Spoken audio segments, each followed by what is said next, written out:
Hello mga kapudi! So ngayon naman gagawa naman tayo ng ating ginataang tambakol na may sitaw at ng pechay. So saktong-sakto to kapudi lalo sa panahon natin ngayon. And then itong ginataang to talaga namang sira ang diet mo kung baga mapapakanin ka kasi.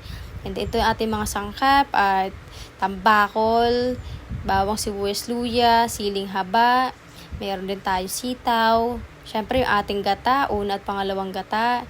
And of course, our pechay, suka, and ang ating black pepper, water, and salt.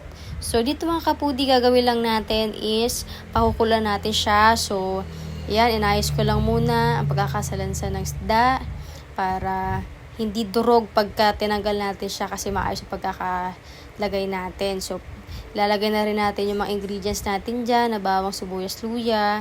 And then, lalasahan na rin natin. Lalagyan natin ng paminta at ng asin.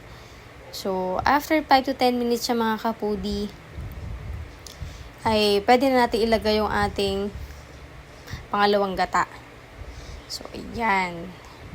Lalagyan na rin natin suka. Mga kapudi, suka ko palang ginamit. Sa palengke ko lang siya binili. Pero napakaswak ng lasa at mura pa. Napakasarap nito suka na to. Ayan. Then, palalambutin lang natin siya. Then, yan. And isusunod naman natin yung ating, pangalawang gata. So, pag medyo kual na yan, kati na yung gata niya mga kapudi. So, susunod naman yung ating kakang gata or unang gata. So, konting halo-halo lang. Para di madurog yung isda. Pero ito naman kapudi, matagal madurog to eh. So, lagyan na natin yung ating kakang gata or unang gata. And then, after nyan, susunod na rin natin yung ating sitaw.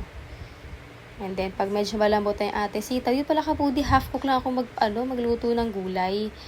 And then, after nilo, susunod natin yung ating pechay.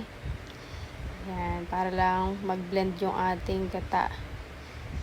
Iba pa rin talaga kapudi ang nyog ng gata ng nyog kasi doon sa atin nabibiling mga pack. Pero wala nang problema. Pag kami nahanap din kasi ako ng nyog, pero pag wala, di nakapack. Diba mga kapudi? So yan, mapaparaming kain ka.